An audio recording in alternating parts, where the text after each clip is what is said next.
They say life is what you make it. So what happens if you actually try?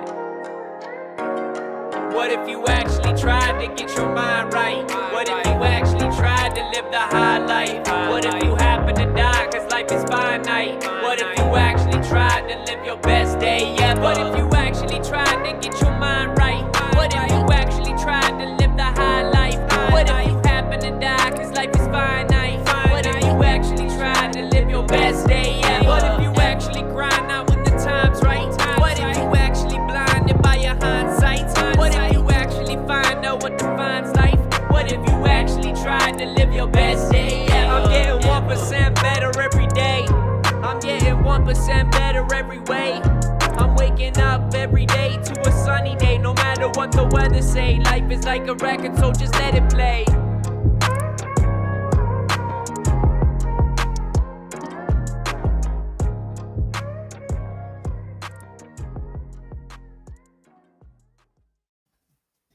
Hello, everyone, and welcome to episode number 6 of Best Day Ever. It's Monday. It's Thanksgiving Monday here in Canada, and we've got lots of different things to cover with you guys. Before we jump into it, Adam, how are you doing? Good morning, Matt. I'm good. I had a pile of turkey this weekend, so I'm sure I'm a little bit slower than typical, but here we are, riding Monday. Nice. I actually cooked my first brisket yesterday, so that was kind of my version of the turkey. And while it didn't turn out great, it turned out better than the last brisket we had at the Citadel. So At least it wasn't like bacon. Yeah, that's good to hear. Well, I will be actually coming to the Citadel shortly, and I've got some tips and tricks to share with you. All right. Well, I've got 2 cows coming by the time you'll be here, so we'll have lots of brisket to practice on if we so choose. Love it. All right. Well, we've got a lot of different stories to cover today. And before we even jump into our 4 stories of the day that I want to share with you guys, which we'll be talking about Ukraine, we'll be talking a little bit about PayPal and maybe some of the changes around their policies, as well as talking about succession. So one common discussion point I hear these days is whether the United States or even countries like Canada can essentially sustain being one entity, or whether we need to look at more decentralization, succession, great divorce. There's a lot of different kinds of terminologies around this. So we're going to dive a little bit more into that. And then finally, just touch upon Canada's financial outlook. And spoiler alert there, it's not looking great, but we'll cover all that and more later on in the show. But first things first, I want to share with you, Adam, a couple WTF stories. So I've actually got 2 here. The first one, have you heard about the Green Goblin gang?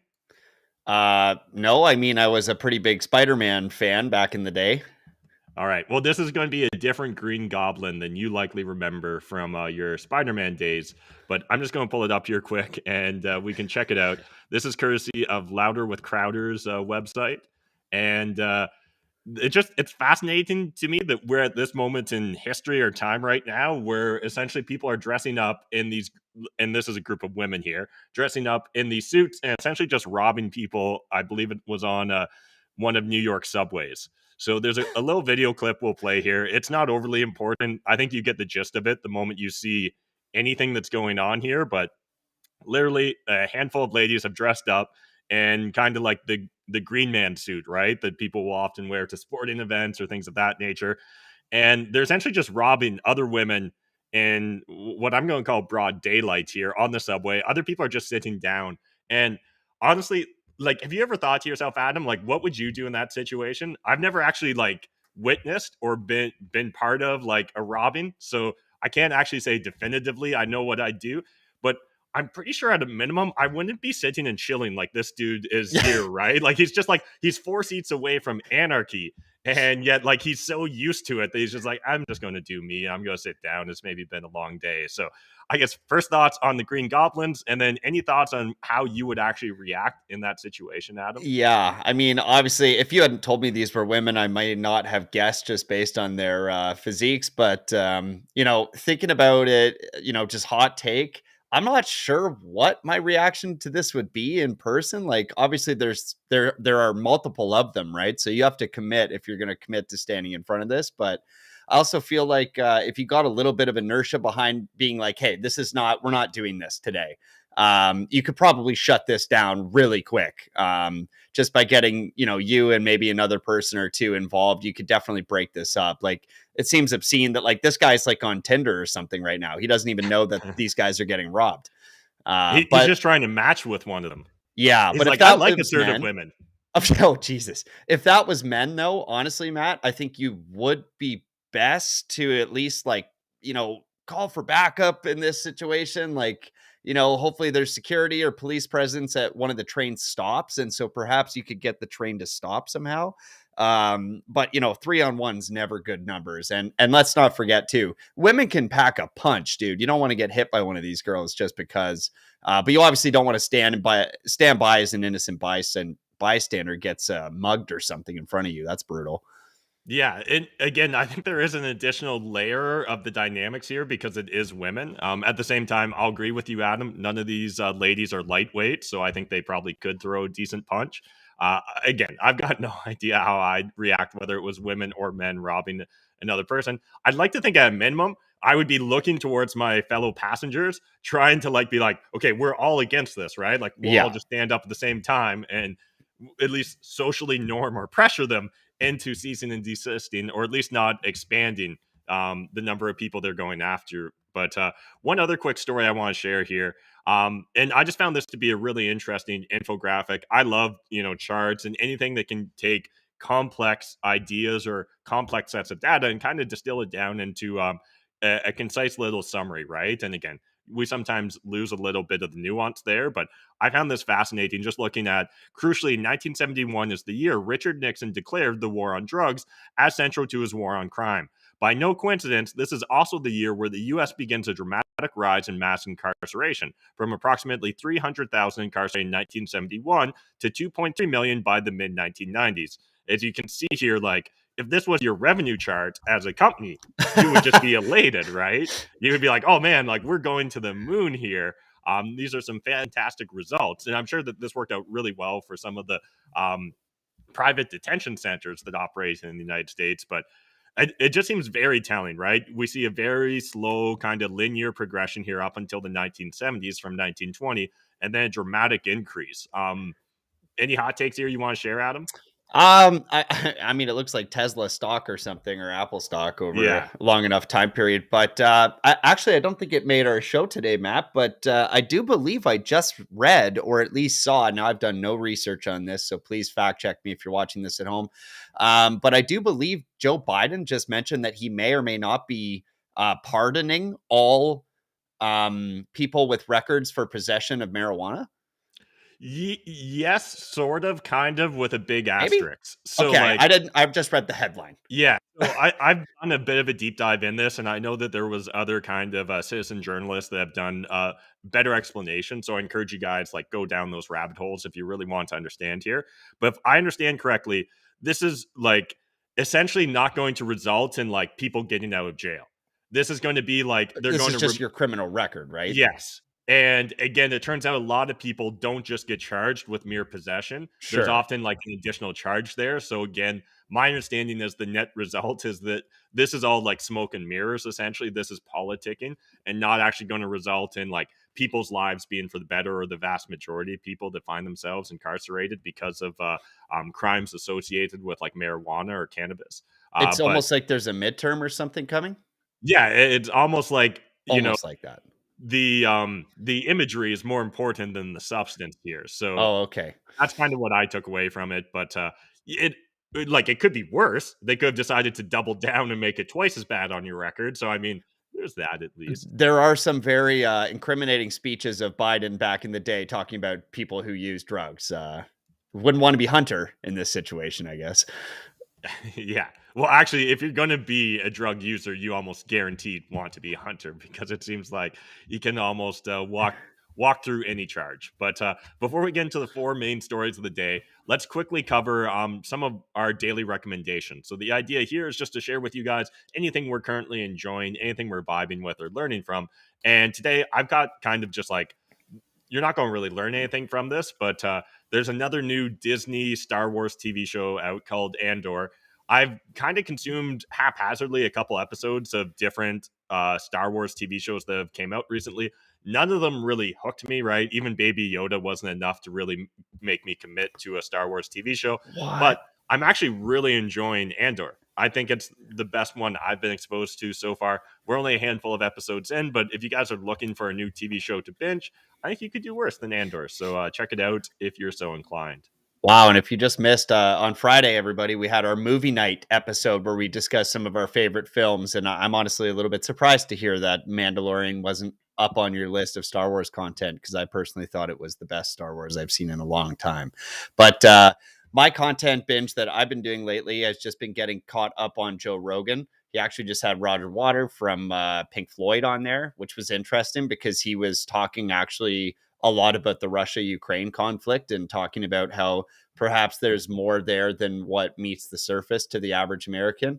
And I tend to agree with that fact. So that was an interesting episode. And then, of course, they've just entered Sober October. So they did their annual Sober October episode, which I thought was very interesting as well, because I've been following along with Joe and his podcast for years now. And I like these little things that they do ritualistically. So yeah, I don't think you're going to learn anything on either of those particular things, but I thought that they were very entertaining. Nice. Yeah, those are definitely on my to watch list. So looking forward to checking them out. Jumping into the first story of the day, we're going to be talking about what's going on in Ukraine and some of the recent escalations around there. Now, I don't want to sound like a broken record because I feel like almost weekly we could talk about escalations, but this does feel like, if not a difference in kind, a much larger difference in degree than what we've been experiencing up until recently. So for those of you that maybe just slept on this weekend, particularly because it's Canadian Thanksgiving weekend, the major Crimea bridge that Putin had built since the annexation back in 2014 was recently just sabotaged. Putin's accusing Ukraine of terrorism. Now, a lot of like Ukrainian blue check marks and people on Twitter were celebrating the fact this bridge went down, but to the best of my knowledge, no one's definitively came out and taken responsibility for it. So it's still like there's a little bit of fog of war around here. It certainly, at least on the surface level, wouldn't make sense for Russia to do this, but again, anything's possible right now, I think, when we're talking about what's going on in the Ukraine. But this is a big deal. Previously, based upon my understanding of the conflict, Putin had kind of laid this as a red line that sabotaging this sort of infrastructure would cause an escalation in the conflict in Ukraine. A lot of political pundits watching the conflict unfold since February of 2022 have stated that Russia hasn't fully committed, right? Like they haven't been going after and taking out all the different infrastructure. They haven't been as aggressive as at least potentially we would expect them to be capable of. And obviously, this did not go over well with Russia. But a couple things I want to highlight before we show Russia's react is here's just an overshot from a BBC article of the bridge before and after, so you can kind of get a rough understanding here. This was definitely part of the major supply line. We also saw the adjacent rail line catch fire from this sabotage. And yeah, I guess hot takes here, Adam, on this before we talk about Russia's response.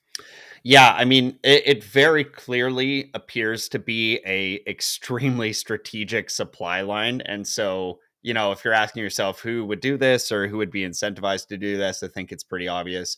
But, up to this point, and probably people could have different and varying emotions about this, but the way I see it, Russia's been playing the type of game or the type of battle, type of war strategy that you would expect somebody to deploy if they felt like they actually wanted to keep the cities they were taking, right? Like they've been playing for keeps and not playing for total destruction or total war. And from my perspective, something like this is a true escalation. Like if you take out their ability to resupply, if you paint any of their troops into a corner with things like this, if you eliminate their ability to see this as a place that they could take, then keep, and then want to keep, I think that this is the type of action that could lead to a different war strategy coming out of the Kremlin. And I think that should bother people. And I remain astonished that we want to continue escalating this conflict. And this seems like a step in that direction. Mm-hmm. And certainly the sabotage of this bridge definitely falls in line with the recent narrative we've been hearing out of Ukraine from Zelensky in regards to they're going to take back all of Ukraine, right? So it's not even just what they've lost this year, but they intend to take back Crimea as well. it's hard for me to think that there's a version where Russia's going to allow that to happen, but also if Ukraine's committed to this and they're going to continue to receive backing from most of Western Europe and NATO, it's I don't know. Well, Matt, what happens when an unstoppable force meets an immovable object? I mean, this is not good where we're headed. We'll find out, that's for sure. The next article here is from Zero Hedge. Russia launches large-scale attacks on some 20 Ukrainian cities in response to terrorist Crimea bridge blast. So just a couple points I want to read from the article. A series of major explosions rocked Kiev and several locations across Ukraine on Monday, following Russian President Vladimir Putin's blaming Ukrainian special services for the terrorist blast, which partially disabled the Crimean bridge that links Russia to the peninsula. Now, again, when we're saying terrorist here, this is from the Russian framing. At least 100 strikes were carried out, with many cruise missiles launched from Russian warships in the Black Sea. Putin, in a televised announcement, said he ordered attacks on military, energy, and communication targets, specifically in response to the Crimea bridge attack. And we've just got different video clips down here if anyone wants to go down that rabbit hole. What I guess I find interesting about this, as well as like there's also stories that there's like Iranian drones flying out of Belarus and a few other different factors that again sound like it's an increase from the Kremlin or from Putin and Russia's perspective in regards to the type of conflict going on. Many pundits have pointed out that Russia has been holding back up to this point. With the war now more than 7 months in, there hasn't been the kind of shock and awe attacks against major Ukrainian centers like some predicted initially. And I do think that that's important for us to at least understand. For those of you watching, up here is just a map showing the different strikes that were enacted today. So independent geopolitical analyst Tom Fowdy described, I honestly don't know what Ukraine and their supporters were expecting when they decided to attack a bridge Russia could not have made more clear was a massive, massive red line. They're forcing Putin's hand even when he has been massively lethargic to play it. And so, again, just kind of a map of the different strikes that have been enacted. I just like, I guess it's conflicts like this that really make me wish that I had a time machine so I could go forward and try and understand like how this plays out with hindsight. Because part of me just wants to believe that somehow this is going to magically resolve itself. And I really do want that to be the meta here.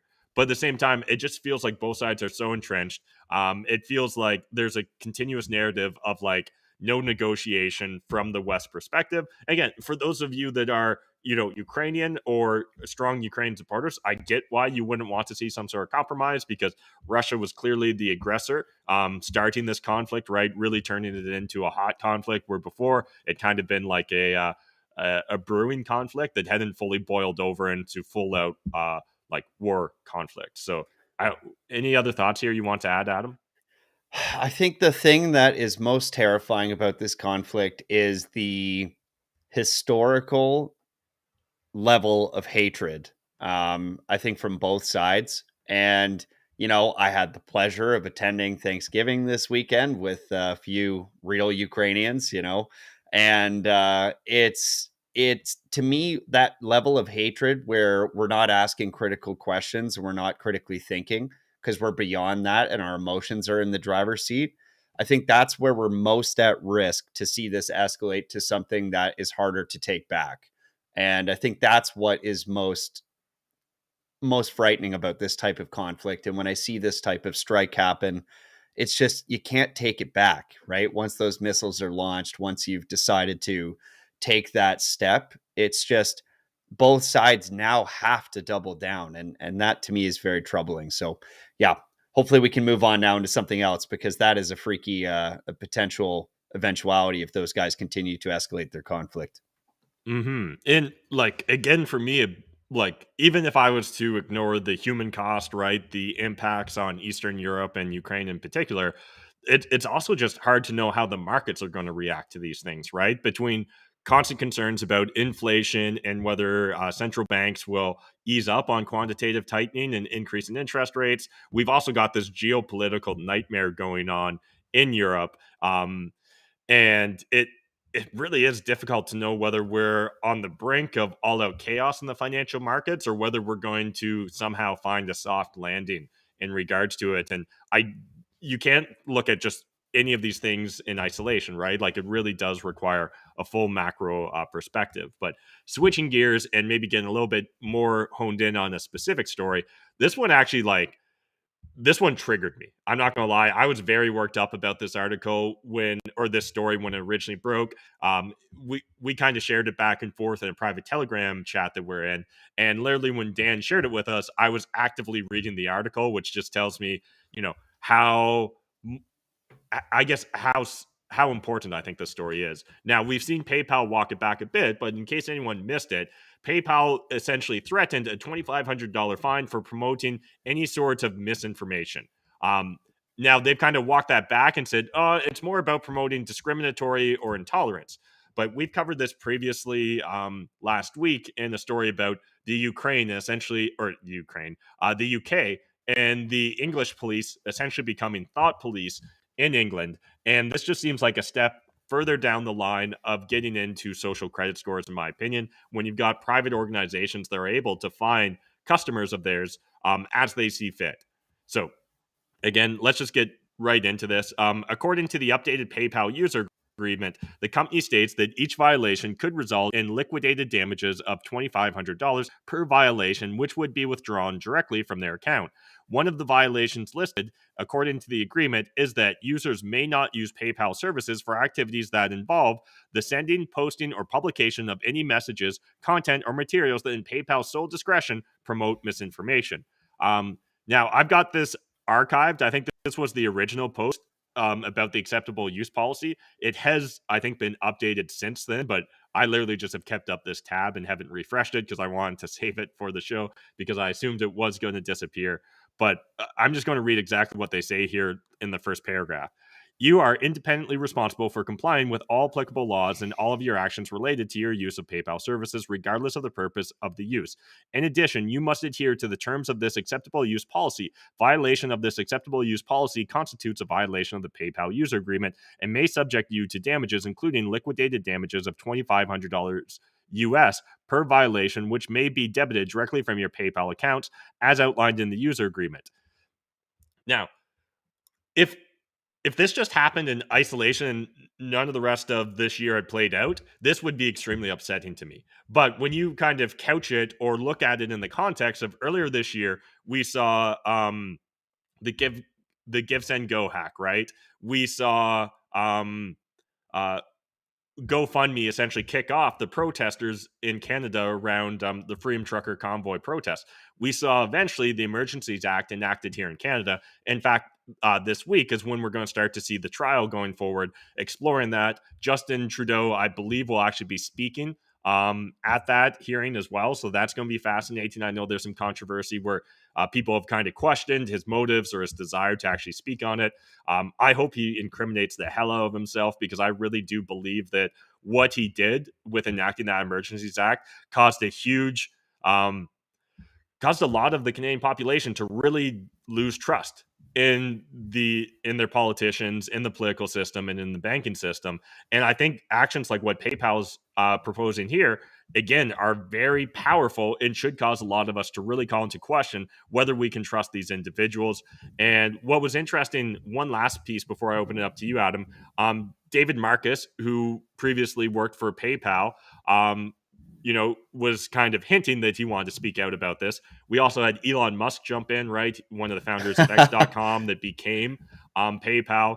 And a lot of different individuals, and especially a lot of Bitcoin maxis, right, jumped into this. We had Jeff Booth saying, your money isn't really your money if it's held by someone else who can change rules. Now apply this to banks or other exchanges, and you'll see what you believe is safe and secure is not, in fact, risk-free. And this is a big factor, right? I think a lot of people felt that PayPal essentially was like a bank and that PayPal wouldn't just be able to take money from you if they decided that you did something they didn't like. Previously there's been controversies about PayPal freezing out certain content creators that, dare go against mainstream narratives, but this really does feel like an escalation. And we now live in the world where Twitter bans happen almost ad hoc and sometimes apparently randomly. We've got YouTube, right, demonetizing individuals or banning them at times, either due to mass flagging campaigns or simply the algorithm making a mistake or misinterpreting something. And all of a sudden, it really feels like you have to walk a very thin tightrope here if you want to be able to be on any sort of platform and be able to transact financially with any individual that you want. Hot take here, Adam? Yeah, I mean, it's a brave new world, Matt, but I do agree here that this does seem to go against everything I believe in as well. So I'm agreeing here with David Marcus. And actually, it reminded me too of something I did recently consume that I think is worth pointing out, which is a Part of the Problem podcast episode called The Future of the Economy, Part 3. And it's featuring Clint Russell and Guy Swan. And Guy Swan's kind of like a very well-known Bitcoin maxi, and they discuss a lot of how Bitcoin actually can fix this, right? And I think Dave Smith does a great job of trying to say like, hey, you guys say this all the time, but what does that actually mean? How does it actually fix this? And they do a deep dive into Bitcoin and why you may want to consider something like that, and why ESG scores and things like centralized digital currency is probably not a great idea coming from the government because of things like this, right? If they can flip the switch on you and indirectly control what you say publicly, that means they can indirectly control what the public thinks. And I don't think that is a good thing. I almost think it's never good when we're not supposed to be thinking for ourselves. And I consistently get worried, and I start asking even bigger critical questions when somebody's telling me, hey, don't think for yourself. We've got you. Don't think for yourself. And it seems like PayPal is trying to say that right here. And, going through that article, it looks like there's restricted activities and holds. So like it may be more than even just taking this liquidation fine. You may actually have, restricted activities on the platform. And when I'm thinking, what are people using PayPal for? More than likely, it's a small business trying to do payment processing or move money around with their suppliers or consumers. And I think that this is another one of those ways where they can apply pressure, and they sort of just being kind of the broader corporate world, I guess, can apply pressure to control how you think, or at least how you outwardly express yourself to the public. And that's not in line with my beliefs at all. I don't like it. Mm-hmm. And I like to build upon the idea of like Bitcoin fixes this, or at the minimum, Bitcoin can dramatically improve this. I think that it's actions like this where PayPal makes this announcement, then slightly walks it back, waters it down. Again, we saw with the freezing of protesters' bank accounts here in Canada, where initially everyone's pointing the finger, and then it turns out that no one's really to blame here for it. It's we need to take this as signal. This is not noise. And by signal, I mean we need to actually start, all of us, if we don't want to find ourselves literally being governed by algorithms and by social credit scores and by large multinational corporations that aren't even beholden to our individual elected officials, but are beholden to China, to unelected officials, to plutocrats, right, to the World Economic Forum, whoever maybe you're most concerned about trying to have the reins over your day-to-day life. We all need to really take individual responsibility, understand that if we want to be sovereign individuals, that we need to act as such. And unfortunately, that often means doing a lot of research, right? It means like actually having to put in the hard time and work to understand things like Bitcoin, understand the Lightning payment network, understand why Bitcoin in and of itself doesn't fix it, but Bitcoin that's in your personal custody can fix this, right? When we saw what happened with the Freedom Trucker convoy protesters here in Canada, it was a huge wake-up call for me. And, I started actively researching things like different types of privacy coins, right? Whether that was Pirate Coin, whether Monero, getting even further down the Bitcoin rabbit hole, because large corporations are not going to solve this for us. And the reason they're not going to solve it for us is because they are beholden to these large these large political machines, right? And so CIBC isn't going to stand up for your individual freedom. They're going to do whatever Justin Trudeau tells them they have to do. Same with the mainstream media, right? It's why that we all need to get more focused on creating and consuming content outside of what our corporate masters want us to simply be exposed to. And I just like, this needs to be a bigger deal than anyone has made it out up until this point in time, right? Because if PayPal can do this, your bank will just as easily look to implement these down the road, right? And if it's not because of misinformation or discriminatory behavior, it's going to be because your carbon footprint's too big, right? Or it's going to be because you spoke out against your government, or it's going to be for some other reason. Because what they're looking to do is really control and socially norm us into behavior that they believe is in their benefit, right? Which is us to become more docile, us to become more complacent, for us, as you said, Adam, just not to even think about these sort of things. Yeah, absolutely. And there's like that old sort of um like story about the king, right? And he's talking to like the young prince, and the young prince goes like, Dad, how can we possibly keep all these guys under control? There's so much more of them than there are us. And he goes, well, we don't have to keep them under control. We'll just give them both weapons to each other and let them fight it out. And it's classically going to be that. And so I think that if we continue to see these types of pressures coming from the government and from large corporations for us to train us how to think, it's almost never going to be in our interest to think the way they want us to, which is in this case, like, who gets to define what misinformation is? Who gets to decide what some of these things that are restricted activities are? Because like the government's just made up of people, and we know that people get it wrong. I mean, look at COVID. They got COVID completely wrong, right? They completely botched it.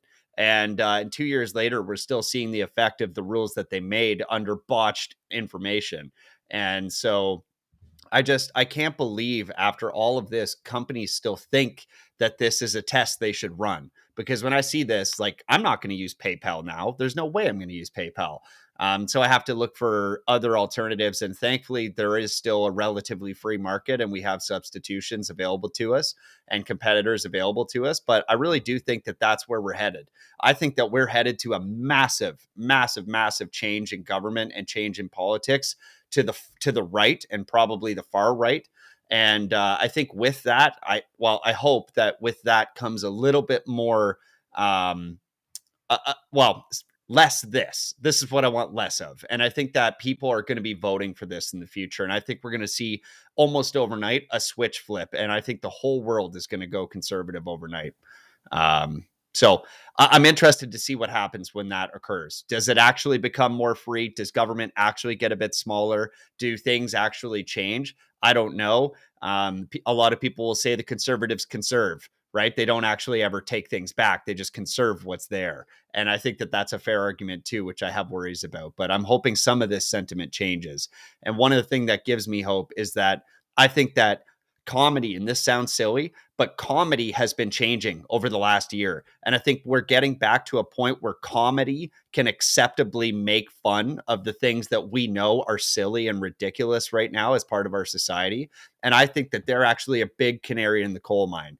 Comedy has been dead for years, and people have been so afraid to make jokes that they've censored themselves. And I think we're exiting that period of time and getting back to a place where comedy, as sort of the harbinger, is showing us that we're entering a different direction now. I think societally we're moving the other direction, and I have got a lot of hope for that. And just building upon what you were saying in regards to who decides what's misinformation, right? I think one of the classic examples that a lot of us will naturally want to point to is the lab leak theory, right? In regards to the Wuhan lab in China. But even more recently, and this one probably flew under your radar, Adam, and I think it flew under a lot of people's radar, was the Florida Surgeon General came out with a statement that Twitter decided they didn't like. And actually, they essentially, at least for a while, were hiding this tweet. So I'm going to pull it up here. This wasn't part of our original story, but I think it's worth exploring. So breaking, Florida Surgeon General, COVID mRNA vaccine found to cause 84% increase in death for men ages 18 to 39. And so essentially, this was him coming out and stating that they were no longer going to be like recommending it, right, for individuals in this category. And you know what? Actually, you and I both fall under this, right, Adam? And yet Twitter actually removed this tweet, at least for a period of time. I haven't checked to see whether they reinstated it afterwards, but it's shocking to me that, one man's misinformation is another man's truth in this day and age. And the Florida Surgeon General, it's not like this is some random individual that's prone to conspiracy theorists that are not doing their homework or research, right? Arguably, Florida, amongst the United States, was one of the states that probably reacted best to COVID, right? All things considered. Now, again, there's other examples, like I think it was South Dakota was the only one that never really implemented any sort of restrictions. Texas definitely walked back a lot of their restrictions pretty quickly as well. But Florida was always up there, and particularly with Ron DeSantis speaking out against a lot of the COVID hysteria.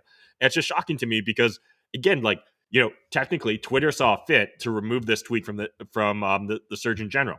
Does that mean that he could get banned off of PayPal or get a $2,500 fine from PayPal because Twitter deemed it inflammatory enough or misleading enough that they didn't want it on their platform? And obviously, it does go against probably the current narrative from the CDC or from Lord Fauci. But I just, it's so frustrating this moment in time to not be able to tell what's the truth. But anyways, just wanted to highlight that real quick before I got into the third story of the day from the Mises Institute. And I think that this is a valuable conversation to have. This is a great article, so I encourage you guys go read the entire article. But I just want to highlight a segment here because one of the things that I think is going to be a reoccurring theme here on BDE is focusing on the local, right? Focusing on local government, focusing what's under your personal control, and trying to get more involved and speak out at the local level. And a big aspect of that is decentralization, right? Whether that's focusing on your municipality, whether that's focusing on your province or state or your city, or whether that's just focusing on your individual country. One of the big points of discussion that you'll regularly hear about these days in North America and the US in particular is the idea of the great divorce, right? We've got two parts of the population that seem very polarized. You've got blue cities and you've got red states. And how can these political entities that appear to almost agree on nothing ever be able to really mend the fence and find common ground? And oftentimes, if you're listening to Tim Pool, he'll talk about things like a national divorce, right? Or Michael Malice.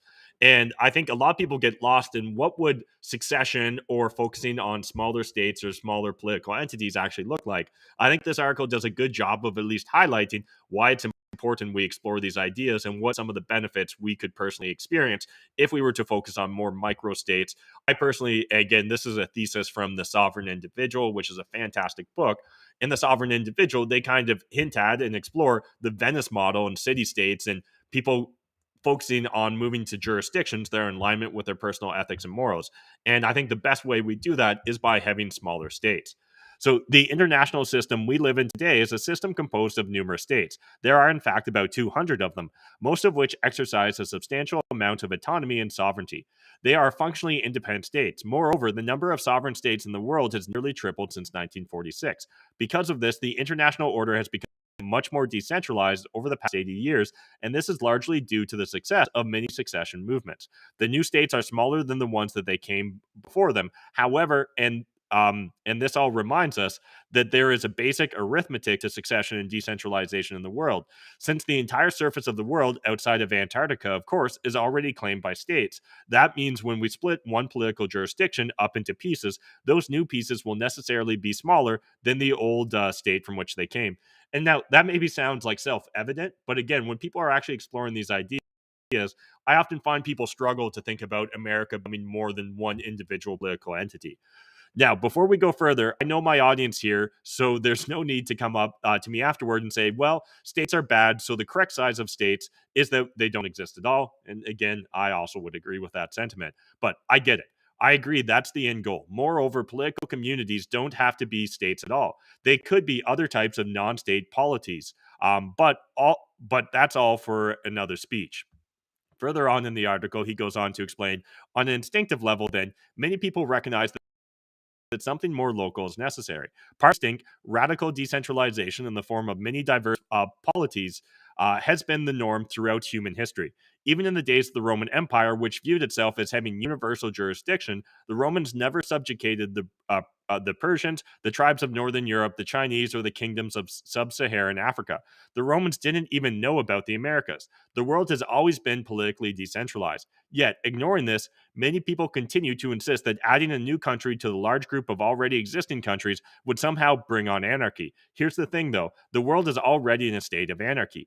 Everyone who's read a serious book on international relations already knows this. It's already accepted fact that the international system is archaic.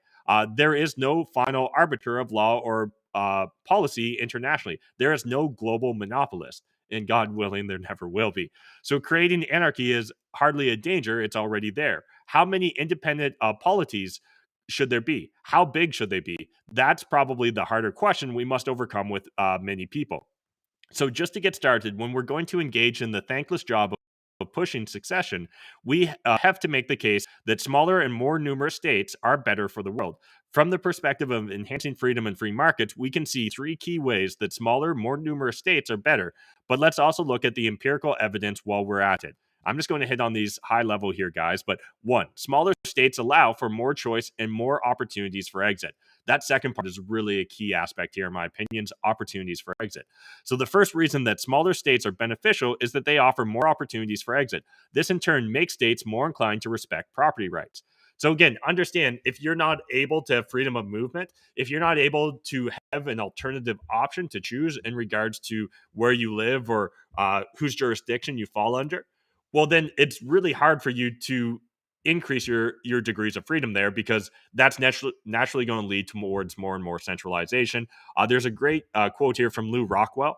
Under decentralization, jurisdictions must compete for residence and capital, which provides some incentive for greater degrees of freedom. If only because local despotism is neither popular nor productive, if despots insist on ruling anyway, people and capital will find a way to leave.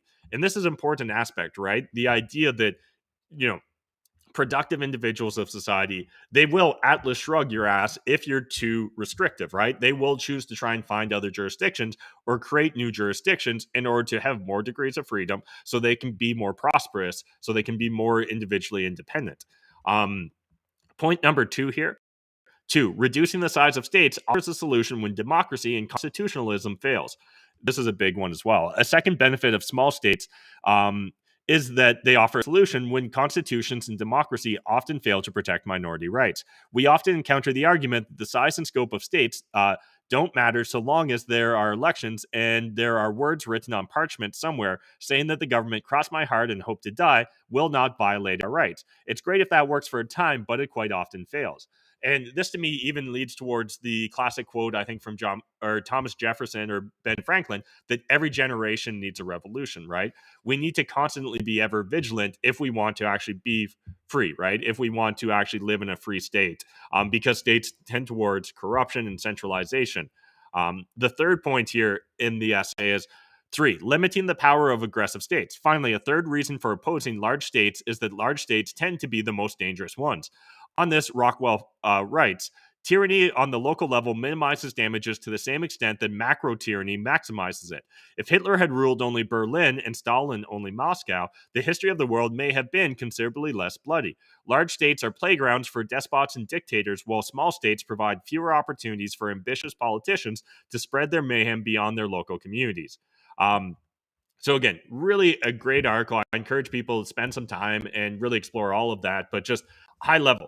It's important that we have these conversations, and it's important that you become informed in regards to being able to have these conversations, because I don't think it's enough just to say Bitcoin fixes this, or we need more decentralization, or smaller states are always better. I think you need to be able to actually explore these conversations at length with individuals that often believe trading a certain amount of freedom for safety is in their net benefit, when in fact it really isn't. You can still have the same high degrees of safety in a local jurisdiction, right? But the great part is you've got more freedom to exit that than if it was a large macro national state. I guess, any thoughts on that kind of monologue there, Adam?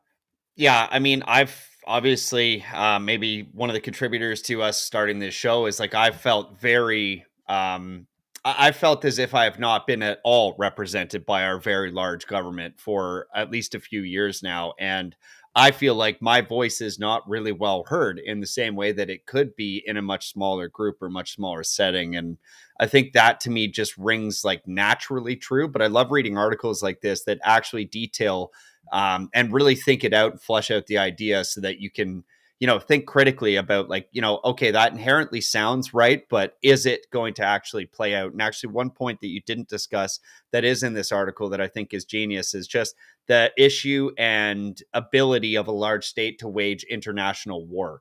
And I think that's another really big problem with these large groups is in order to fulfill their incentive programs and how they're incentivized, they often need to continue growing or continue swallowing up new areas, new territories, and conquering. So I think that's another huge problem with these large systems, is there's so much bloat that it takes a lot to keep it running. And so you need to keep that going somehow. And unfortunately, I think today it's just the military industrial complex that really keeps the wheels turning, which is horrifying, because obviously that costs everybody that it's claiming to represent. But I think that's my biggest issue here. Yeah, and a theme that's explored in books like The Sovereign Individual and I'm drawing a blank, but it might also be How Democracies Failed Us, is just kind of exploring the idea of that in the past, like let's look at the medieval era, right? Or even under like the Roman state, that you rarely had total warfare.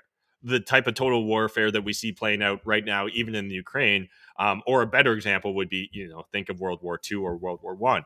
But it's under large political entities like the modern day nation state, right?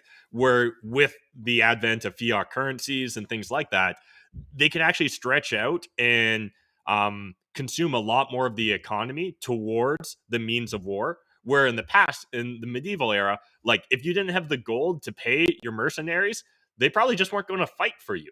And so that also restricted the number of combatants right on the field. It also created a different dynamic when it went to partaking in those wars. Now, again, there's always the elites that get us into the war, and then there's the plebs, those of us that actually have to go fight and die for the war. But understand, it wasn't until like the advent of the modern state with like revolutionary France that you really started to see countries be able to throw their entire civilian force into the armed forces in order to fight total warfare, right? Where they're able to essentially hijack the entire nation state economy towards the means of violent conflict. And again, when you're dealing on a much more localized level, you're just not going to see that bleed over the same way it does when we're dealing with these large political institutions. I think there's also a big difference if you're fighting for your local village. You either like, I think it's easier to understand if your local village is actually an imminent threat, right? Versus like right now, like, does Russia really threaten us here in Canada? I don't know. People will talk about the Northwest Passage. They'll talk about how they'll eventually take the North Pole from us and things like that. Maybe they will, maybe they won't. But does that even really impact me as a day-to-day Canadian citizen, right? Is that something I should be willing to go and die for? Whereas if I know that barbarians are literally at the gate of my local village, it's a lot easier for me to kind of make my individual cost-benefit analysis and be like, yeah, fuck, I need to pick up a spear, put down the plow, and go protect my local village. But we've got so many just, I guess, like so many degrees of separation on this subject matter that I think it's really easy for people just to tune out and assume that the politicians are doing the right thing. And I think that absolves a lot of people from personal responsibility. And when you take away that personal responsibility, I think we see like the tragedy of the commons play out on a massive scale there. The fourth story I want to explore with you guys before we move into our theme segment of the day, which we'll be going into kind of the world of businesses and some best practices when it comes to goal setting for businesses, is about the Canadian financial economy here. And I'm just going to pull up this article from Better Dwelling. They've got a handful of different headlines I wanted to explore with you, Adam. So first one, Canadian real estate has never been less affordable. Price correction to fix this, according to RBC. We've also got Canada's wealthiest households saw their net worth fall 200K, and 78K, or almost 50% of that, was real estate related. And then finally, we've got Toronto real estate. Toronto real estate prices have dropped over 224,000 in just 6 months. Any of those ones you want to jump in on first here, Adam? Yeah, I mean, let's talk about how real estate's never been less affordable, but it's about to be more affordable, although you can't afford it. So what are you personally seeing, boots on the ground, being an active real estate investor these days? Are we seeing massive price corrections, or is it taking a while for sellers to catch up to the new market dynamics? Absolutely seeing massive price adjustments. I happen to be what I would consider an expert in the London market at the very least, and to a broader extent, maybe southwestern Ontario, and we've seen anywhere from 20 to 25% drop in the average sale price. We've also seen a massive increase on the days on market, which is essentially leading to more inventory sitting on the market and then being taken down and relisted. So we are absolutely in the middle of a crash on the real estate market here in Canada. And we've seen that drop, and that 20% drop is just since essentially January, February, where the market was at its top. So 25% down already. I keep hearing that it's going to happen. No, it has happened. Okay. These stats are widely available publicly from the real estate boards in our markets, and you can just simply Google them if you wanted to look them up. So yeah, I mean, absolutely boots on the ground, at least in my markets. This has definitely happened. Mm-hmm. And the second article here that's highlighted, Canada's wealthiest households saw their net worth fall 200K, 78K was real estate. One, it never feels good to see your net worth decrease, obviously, but there are real financial consequences to seeing your net worth decrease, particularly like this level or scale, right? When it comes time to refinance or just to extend your mortgage, right, to get your 5-year renewal, for a lot of individuals, they might find themselves in a tighter squeeze.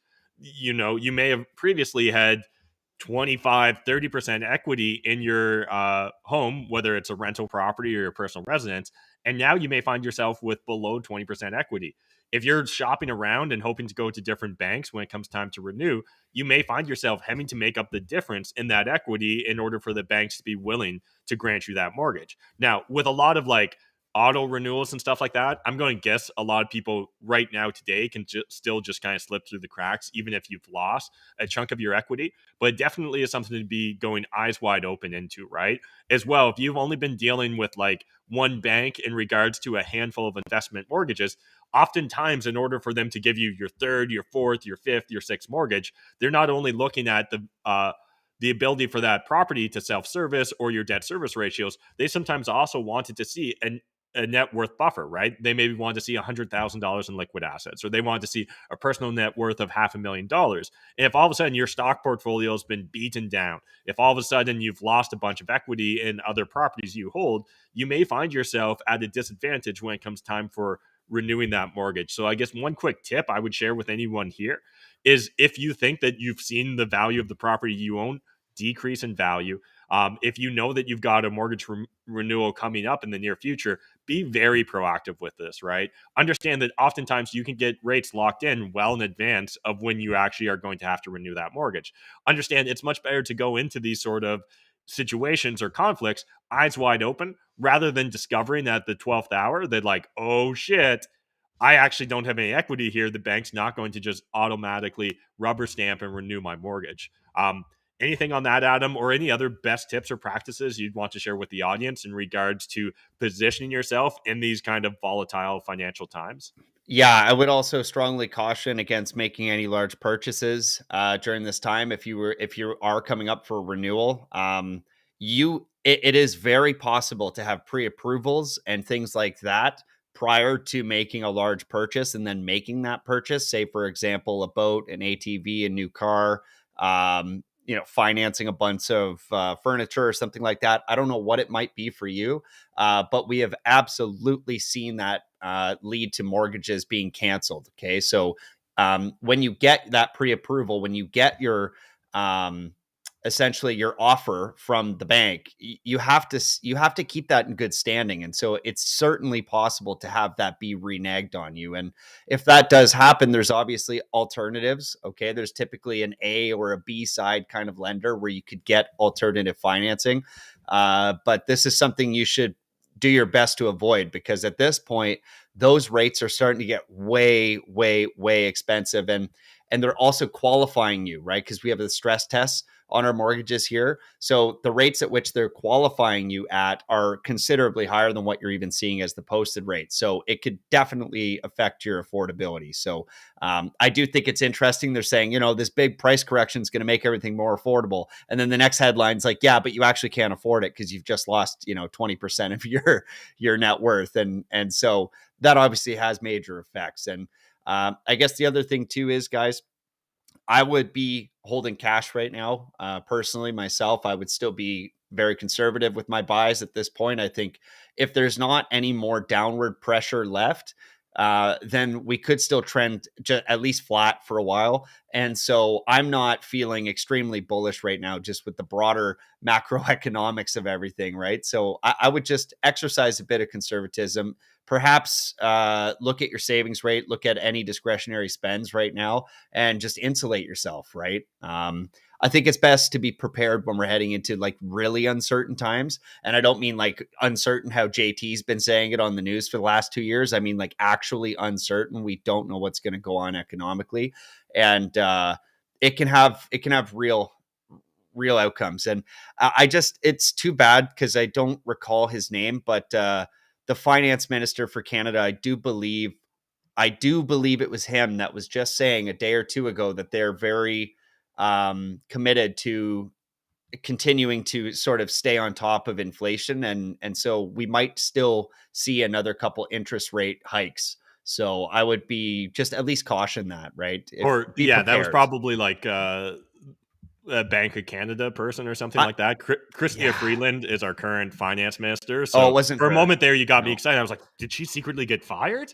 No. That's a win. Sorry. It wasn't her. It must have been somebody from the Bank of Canada then, but somebody important. And this, I realized that sounds really stupid here. Do your own research, but they certainly had made it sound like they were pretty convicted on raising rates. And even if that's not true, we still don't know what plays out on the macroeconomic side of things. So I would be at least cautioning that type of thing, because what we could see happen is if the US goes into some crazy recession and we don't, well, guess what? They're huge trade partners, right? If this conflict in Europe starts affecting some of the demand on things that we're trading, this can spill over into your industry, the industry you're working in, and affect your employment situation. So I would just seriously caution that, even if the rates don't go up. And Go a ahead, couple man. things to just like add to that in regards to where interest rates are right now. We've got the Bank of England, despite the fact that they kind of capitulated to a certain point in regards to the currency scare they had.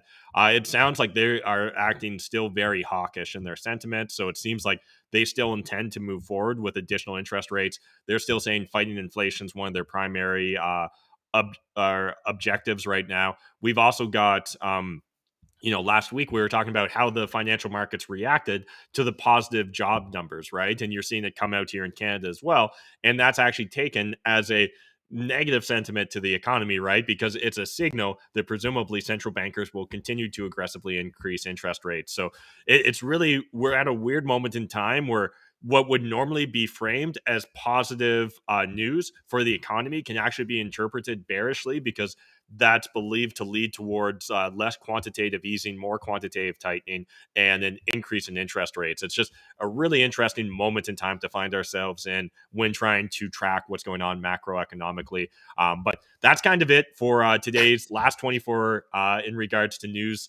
I really appreciate those of you that are jumping in, being active in that comment section. It means a lot to us. We see you, Peter, Bo, Alan, Grace. Love it, guys. Reminder that we also do have our Substack, where we're regularly posting articles, particularly for the second half of the show, where we do subject matter deep dives. So in the second half of today's show, we're going to be jumping into one of my favorite business books. I think it's one of the most criminally underrated business books as well, called The 4 Disciplines of Execution. There's 4 big takeaways, no real surprise there, from the book. But if you haven't been exposed to this, if you're self-employed, if you're an entrepreneur, or even just an aspiring entrepreneur, it's absolutely crucial that you understand the aspects that are explored in this book. So we're going to do a deep dive into that. And a reminder, join us on the Telegram chat as well, because we really do want this to be a two-way conversation. We appreciate it when you guys jump in and share your thoughts and opinions. And we're going to be more proactive in posting all the stories we cover in every 24-hour news cycle there as well. Anything else, Adam, before we go into the break? No, just one quick thing I would add, Matt, is you really stress the idea of entrepreneurship there. But I believe this model and the takeaways from this book can also be deployed in your personal relationships, as well as any, hobbies, or even just as an employee. If you're looking to rise through the ranks at your job, or you're looking to improve your lifestyle, I'm fairly certain that the disciplines that are shared in this book will actually help you there as well. So we'll see you back here, guys, in a couple of minutes, and we're going to be talking all about the 4 disciplines of execution. See you in a minute.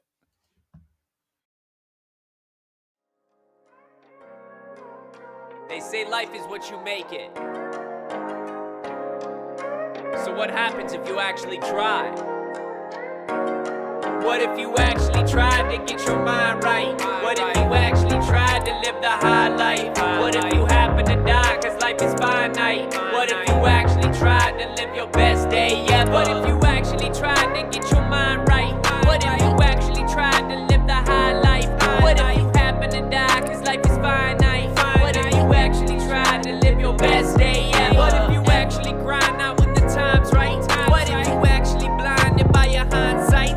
What if you actually find out what defines life? What if you actually tried to live your best day ever? I'm getting 1% better every day. I'm getting 1% better every way.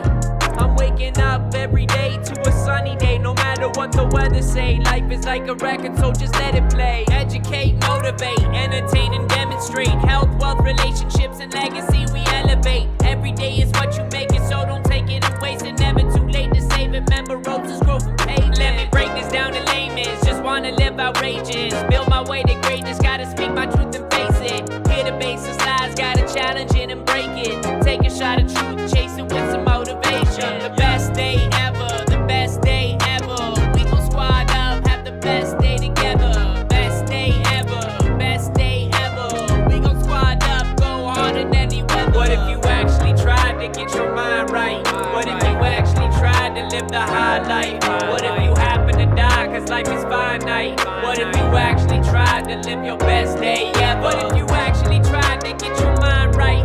What if you actually tried to live the high life? What if you happen to die cause life is finite? What if you actually tried to live your best day ever? What if you actually grind out when the time's right? What if you actually blinded by your hindsight? What if you actually find out what defines life? What if you actually tried to live your best day ever? I'm getting 1% better every day. I'm getting 1% better every way. I'm waking up every day to a sunny day. No matter what the weather say, life is like a record, so just let it play.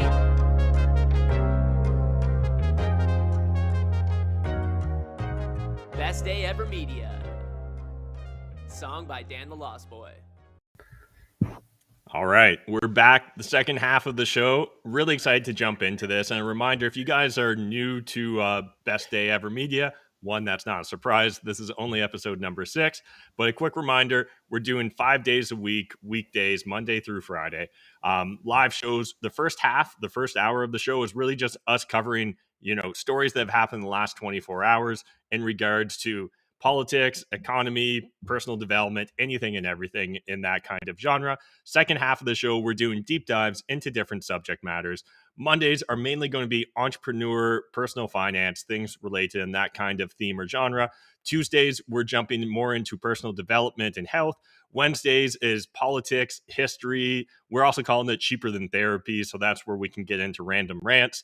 Then Thursdays, we'll be hitting upon hobbies, random personal interests, things of that nature. And then Friday, more of a community hangout. So because today's Monday, we're going to be exploring one of my favorite business books. And when thinking about business books, I kind of view it as there's a couple different genres or themes when it comes to business books. There's the general motivation, right? Which is you need to get up, you need to put in the work, you got to try hard, lots of slogans and just general motivation. And there's definitely a place and a time for those books. I definitely get a lot of personal value from them, but those books will often not really allow you to, tactically understand what the next steps you need to take in regards to becoming a successful business person are like. On the flip side, another genre when it comes to business and personal finance and books in that ilk is the real tactical oriented books. And I kind of place the 4 disciplines of execution in the latter camp, where it's very focused on execution. It's really just trying to hit upon 4 key points. And I think it does a great job of hitting those 4 key points. And it's because it sets out with such a clear understanding of what it's trying to accomplish. And because it successfully does that is one of the reasons I think it's, one of the, if not the best business book, particularly because I just find so few business books when I read them, I really know okay, now I know what I've been doing wrong. Now I know what I need to focus on. Now I know where to kind of pivot in regards to my execution. So before we before I jump into it, anything you want to say, Adam, in regards to the 4 disciplines of execution?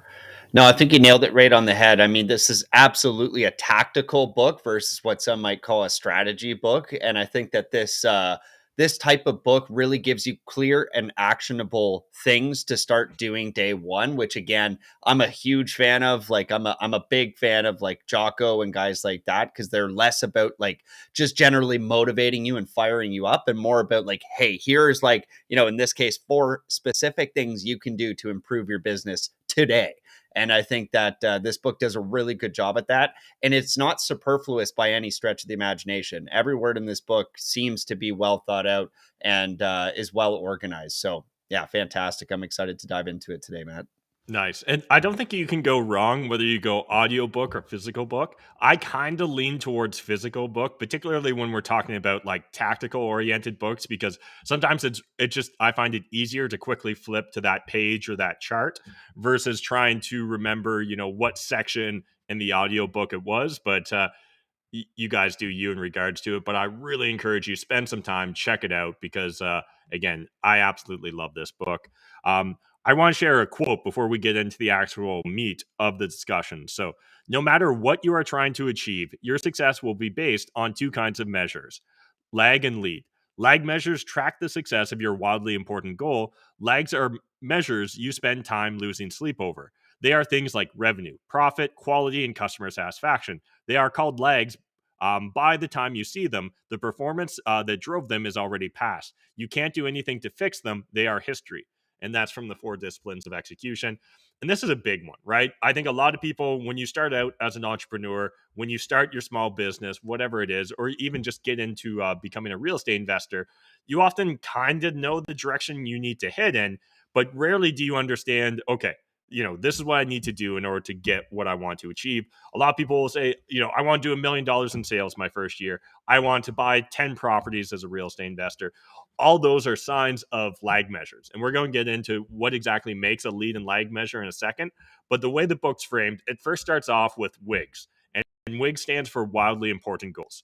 And a quick reminder here, if you guys aren't subscribed, definitely go subscribe. You can read this article on our Substack. It's completely free. You can also comment as a free user as well, so you literally don't have to pay us. But we would just appreciate you guys giving us a sub and consuming the information and giving us your feedback in that comment section. So a leader in company should narrow their focus. And I think that this is one of the big things a lot of us struggle with day one as an entrepreneur. There's so many different things you could focus on, right? Is it marketing? Is it sales? Is it HR? Is it getting your accounting software set up?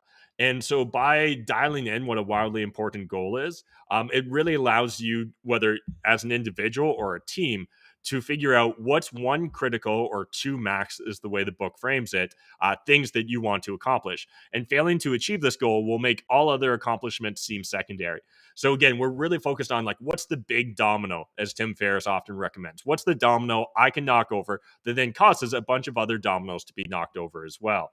And again, oftentimes as entrepreneurs, you're not afraid to roll up your sleeves. But if you're constantly off in the weeds, like blazing a trail that's unnecessary or a trail that could be handed off to another team member, you're likely not putting your business in the best position possible.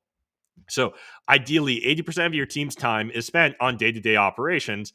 And in the book, they call that the whirlwind. So that might be, if you're in payroll, producing payroll reports, right? Or if you're in accounts payable, doing your collections, putting together your weekly charts, your weekly reports, whatever that may be. But then you want to spend 20% of your time as a team and as an individual focus on achieving these wildly important goals. To determine a WIG, the way the book frames it is start off with just brainstorming. And really, there's like no wrong answers here. You just want everyone to participate in this process and start asking yourselves, what goal or improvement would have the greatest impact on achieving our overall organizational goal or purpose? And what's the big domino? Now, again, if you're on like the manufacturing team, it may look wildly different than if you're on the sales team, what your individual wildly important goal is. But it's important that you guys all be united and bought into this process.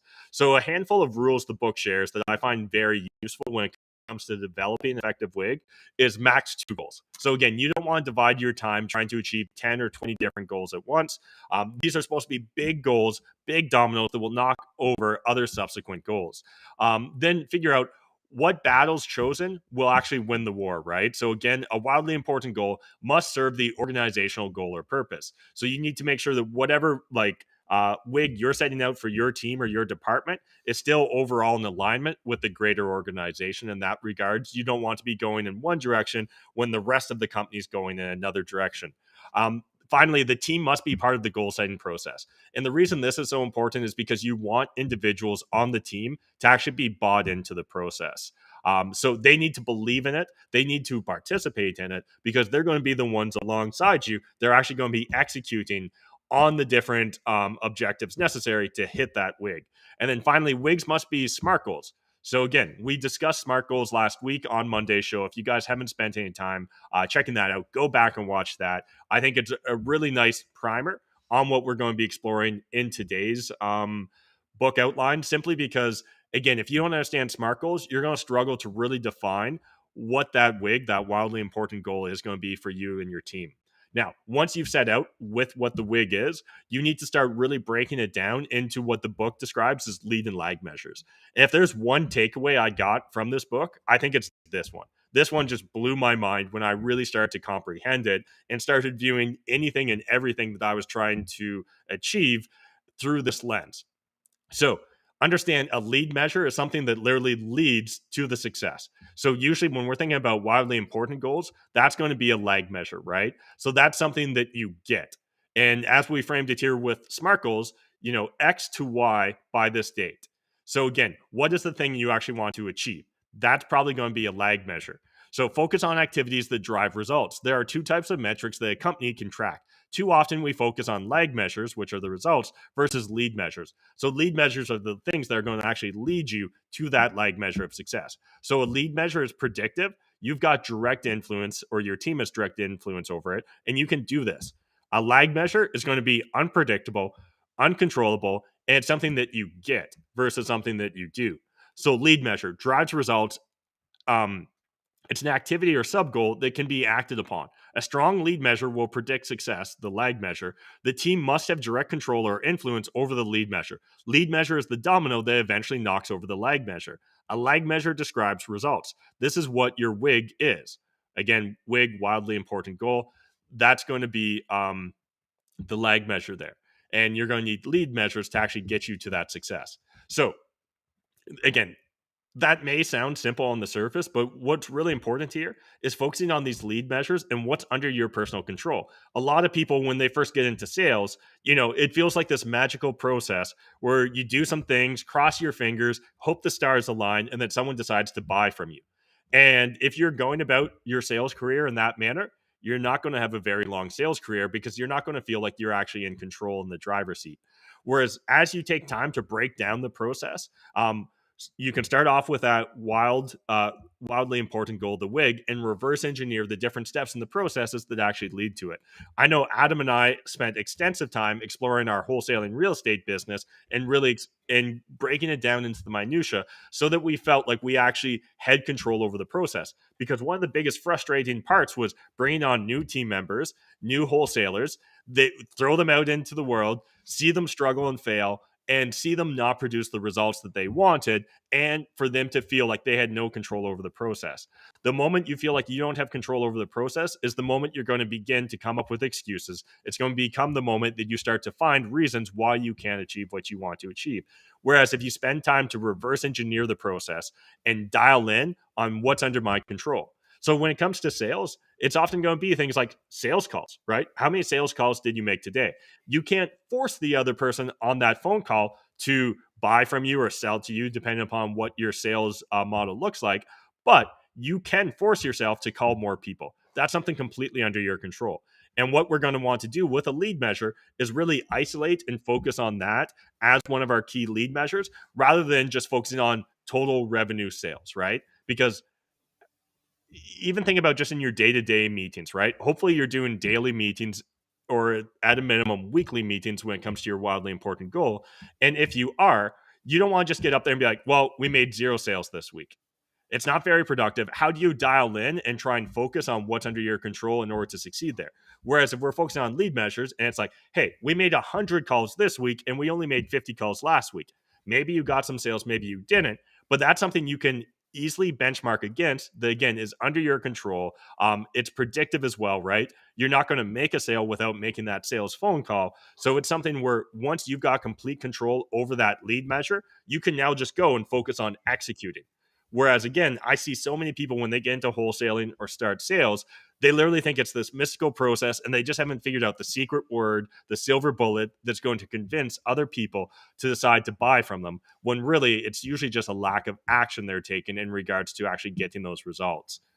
Anything on lead or lag measures you want to touch upon, Adam, before I start getting into more specific examples? Yeah, like I think one thing that you mentioned there that's very important to stress is just the concept of the level of control you can have and the lessons learned from that once you actually start deploying this. Because somebody who's thinking about a lag measure is going to be like, oh, we didn't get enough leads, versus somebody who's thinking about, okay, I need to make 10 offers this week and I'm going to go and have to pick up the phone or go knock doors or go drive around until I actually am able to find the people to make those 10 offers.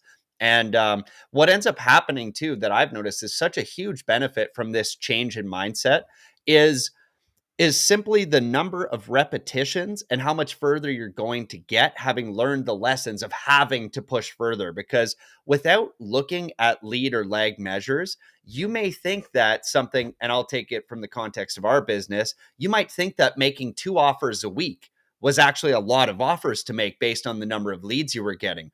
Where if we reframe the problem to what if we did an offer every day, and you turn that into 30 offers in a month, all of a sudden you understand that once you've done that once, you sort of set your 4-minute mile. All of a sudden, you can actually have your performance go exponentially higher.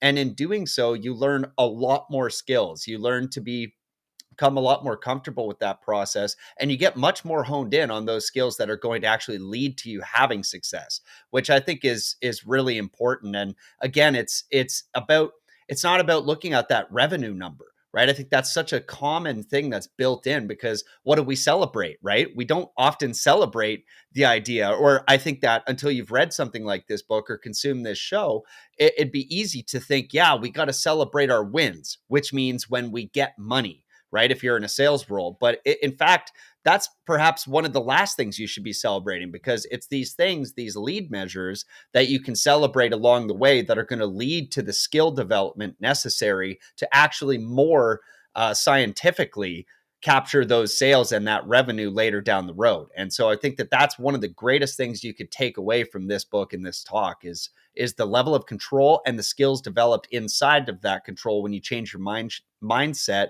from thinking about revenue to thinking about offers made, because that is in your control.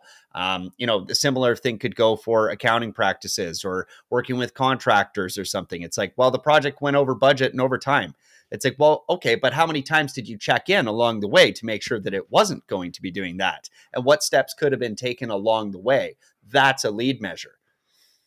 And honestly, this can apply to just about anything and everything where you're seeking to accomplish something. So again, we'll go through some business examples in a second, but even just like tangentially speaking here, I recently was on a phone call with a Canadian like social media influencer comedian. He produces a lot of like skits and different like little comedy videos for like TikTok and Instagram and platforms like that. And we were kind of discussing what his goals were and what his struggles were. And like a lot of content creators, his biggest struggle is just like, well, I haven't gone viral yet, right? Like no one's really recognizing my talent. The algorithm hasn't favored me. And so because of that, I haven't got the same tens of thousands of views as I did 6 months ago or whatever. And we started breaking things down and I started explaining to him the concept of lead and lag measures. I was like, okay, well, if we're looking at like your social media influencer impressions, number of followers or number of views, that's kind of our lag measure, right? Let's go with views is our number one lag measure for this content creator. And he wants more views because more views is going to lead to more influence, more general awareness. It's going to create more opportunities. He'll eventually be able to monetize what he's doing, build a business out of that. And, great things will come once he gets more views. And I started exploring. I was like, well, what are you doing to get more views? And he was like, well, I've been thinking about creating different types of content. I've been experimenting a little bit. And just a lot of excuses realistically. And again, nothing unique to this guy individually. It's only unique to all of us, right? And to our individual situations. But I started breaking down for him. I was like, well, let's break down the process, right? So, what does it actually look like if we were going to view this through the lens of the 4 disciplines of execution, lead, and lag measures? And he was like, okay, well, first of all, I come up with an idea. Then I write a script. Then I shoot the video. Then I post the video. Then I get the views. I was like, okay, awesome. Well, it seems like we're really dialed in on the last part of that. The views part, do we have direct control over? He was like, no. I was like, is it easily predictable? He was like, no. And as we kind of viewed it through the lens that we've already discussed here in regards to lead and lag measures, it became very apparent that he wasn't focused on the right lead measure here. So we ended up dialing in and realizing, oh, it's the number of videos you post. The more videos he posts, the greater the chance that someone's going to view them, right? And at that moment in time, once he's posted them, assuming he's implementing some basic best practices, right? Like using the hashtag or trying to make the content engaging, that's when it's kind of left his hands. And now it's up to the market, it's up to the algorithm to decide the level of success. Since having that conversation with him, the volume of content he's created has skyrocketed, where he went from posting like 1, maybe 2 videos a week because he's been very precious and very scared about posting stuff because he didn't want to screw up the algorithm. But once we kind of viewed it through this new lens of lead and lag measures, he understood instinctively, oh shit, the only thing I can control is how much content I produce. So I'm going to produce a shit ton of content. And now there's a lot of additional benefits to that, right? If you're the sort of person that produces a lot of content, you're getting a lot more at bats, which is just, again, greater opportunities for something to pop off, for something to go viral. But you're also just putting in more repetitions, right? And the more repetitions, the better you're going to get at your craft. And I'm really excited because I believe if he stays on this course, whether it's 3 months, 6 months, or a year from now, he's going to have so much more consistent success than just crossing his fingers and trying to shoot the one perfect video in that regards. Same thing holds true. Like, I'm not actively attempting this right now, but if I was, I know exactly what mistakes I am on why no one follows me on Twitter. Well, it's because I'm not posting anything on Twitter. It's because I'm not actively trying to create content that I believe is engaging for Twitter. Right now, I'm primarily being a lurker. And because I understand this concept of lead and lag measures, it's really easy for me to look at myself point blank and be like, well, clearly you're not prioritizing this because you're not putting in the right efforts, because you understand what the critical parts of the process that are under your control and influence are, and you're not actively participating on them, or you're not actively acting upon them. So again, this can apply to just about anything. When we're thinking about lag measures, viewing it through a lens of a variety of different subjects, one might be for a business, new leads from telemarketing campaign, or another lag measure might be number of customer complaints, or another one might be the number of worksite injuries, or finally, for your personal diet, it could be pounds lost on your new diet. However, just going to the scales and trying to track what's going on with your weight there, well, that's a good lag measure. It's not actually going to lead to any sort of success. Instead, what you need to focus on likely is calories consumed each meal and workouts per week, or even more specifically, calories consumed and calories burned. If you can track just those 2 simple things, it's going to be very easy to predict, and it's completely under your control in order to drive that calorie deficit that's going to lead to pounds lost if that's the ultimate goal of the new diet or new exercise regime or whatever you're implementing to try and get in better shape. Same thing goes for if we're trying to get the telemarketing campaign. How many numbers of calls are made each day? If we're not getting the results that we want, we can look at increasing the volume of calls, right? And that's something directly under our control. So let's double the number of calls. Well, does that double the number of sales? If so, we found a lead measure that we can really hone in on and focus to drive the success or the lag measure that we want. Same with if we're looking at like worksite injuries. How many safety checks are being done? That's something completely under our control. How many safety discussions are you having, or debriefs with your team, or whatever the case may be, rather than simply having that sign that says 0 days since last worksite injury. What we can focus on is what are we proactively doing. If we're looking specifically through the lens of like marketing, and there's a bunch of examples here, I won't go through them all, guys, but specific for marketing, because again, I think marketing's one that a lot of us struggle on, is a lead measure might be impressions. Lag measure might be the sales calls booked. So is there a way, if we're trying to book more sales calls, that we can get our stuff in front of more people? Can we look towards different avenues? Can we look towards ads being redirected, right? Can we focus on trying to get our stuff out in front of more people? Or maybe it's unique visitors to a website, and that's going to drive the return on investment we get. Or it could be the session duration. How long are they on your social media platform? How long are they on your website? That may directly impact your customer acquisition cost, or it may impact the value of each customer that you acquire. The number of engagements could directly impact the search volume when we're looking at lag measures related to marketing. There's another segment here. If you guys want, check out the Substack. You can go deep into it on manufacturing indicators. But that essentially is the full concept for lead and lag measures. When I understood this, I started to really understand that any problem I have in business is usually because I haven't looked at it through the lens of lead and lag measures. So again, really encourage you guys, if you're struggling in an aspect of your business, go read the 4 disciplines of execution or listen to it. Then try and break down your processes and figure out what are the key lead measures, what's the key lag measures, and start focusing all your efforts on the lead measures. You know, a lot of us, when you first launch your new YouTube channel, your new Twitter account, or whatever, it's really easy. You just want to sit there on the page and refresh and hope that somehow magically your number of subscribers or followers increases. However, what we should be focused on is creating more content, trying to drive more impressions. That will eventually lead to the lag measure of getting the results we want. The next key point here. So the first point, again, was wildly important goals. Only have a couple of those. The second is lead and lag measures. View everything you're trying to accomplish through those. The third one here is compelling scoreboards.